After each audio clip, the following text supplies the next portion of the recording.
Besties no more nang dahil sa pera nasira ang higit isang dekadang pagkakaibigan. Umabot sa matinding bungangaan. Hindi pa nakontento, nagparinigan pa sa social media. Ako! Na kasi ngayon. Alam mo, yun ang nakakapikon, ano? Kasi ang daming nakakakita pag social media na. Ang mga away 2.0 dahil dyan sa social media na yan. Lahat ng yan dahil sa resulta ng isang pabor sa BFF o Tuesday. Ano ba? Dahil sa utang to, di ba, Dahil sa ate? utang. Ito ang pinagawain nila. Oh. How do I get you alone? Yes, thank you so much. We'll be back for the second set. Sa pagkakaibigan, tiwala ang puhunan.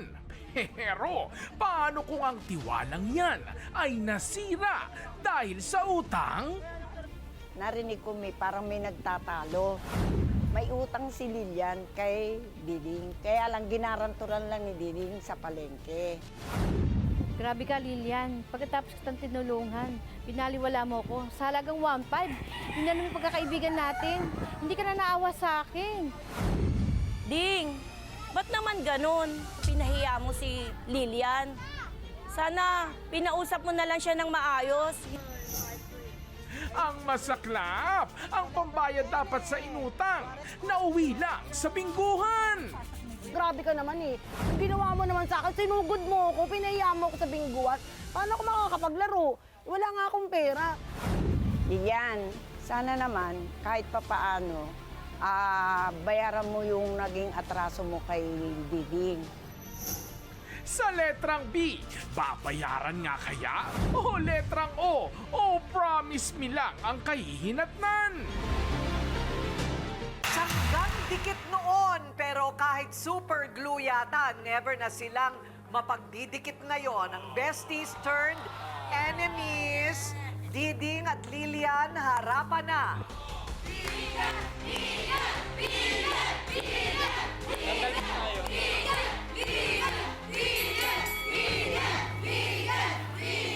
Parang ate ko rin, parang sa mukha pa lang ni Ate Lilian, panalo na kami.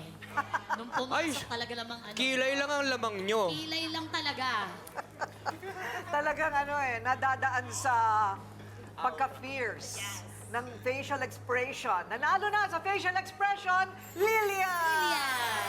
Oh, Papatalo ka ba, Ate Diding? Ayaw! may sariling buhay.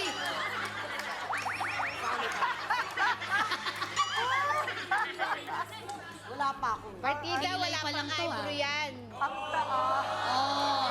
Naiwan yung isa. Yan. Natural na kilay yan.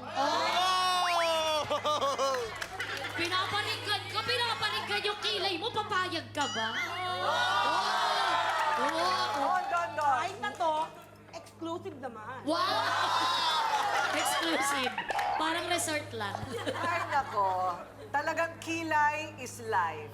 Yeah. But, friendship is lifer. Sabi nila, ano bang naging problema, Diding? Kasi po, Ate Coring, nung lumapit siya sa akin na yung nanay niya is nasa ospital. Sabi niya, Beshi, pwede mo ba akong ihanap ng pang-ano sa ospital kay nanay ko? Sabi ko, sige, sabi kong ganun, ilalapit kita sa palengke. Kasi that time po, nagtitinda ako ng isda sa palengke ng Blooming Treat. Siyempre, ang 5-6 nandoon.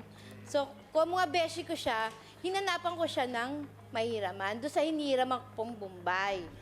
So, good payer naman po ako, kaya napagbigyan ako. Naikuha ko siya ng pera na inihiram niya. Magkano? Is 5,000 po. So, nung una po, good payer siya, good talaga, first and second. Itong third na po is medyo, sumasablay na kasi alam ko may problema siya. Pero, garantor niya ako eh. Ako yung nag-aabono ng hulog niya. Aabono ako sa palengke, tapos pag uwi ko, is kukunin ko po sa kanya. Ngayon, bago ko makuha sa kanya, chat niya ako, Beshi, andito na ako sa labas. O kaya yung anak niya is, papupuntay niya doon sa labas ng bahay namin para makuha ko yung inabono ko sa hulog niya. Tapos nung medyo ano na po, sablay na, hindi na siya nakakahulog kasi alam ko, nadagdagan yung problema niya. Ano ba yung problema niya? Yung about po sa family niya, ayoko na po ano kasi problema niya yon. Best friend ko, di ba, inuunawa ko siya na yung hulog niya is aabonohan ko. Pag uwi ko galing ng pagtitinda, saka lang niya ibibigay. Magkano yung hulog kada araw? 150 po. 150? Opo. Hindi pa kaya yung 150? Yung una po kaya naman niya. Oo. Pero yung huli na po, yung pangatlong kuha ko na sa kanya, hindi na po niya natutugunan yung hulog niya kasi Oo.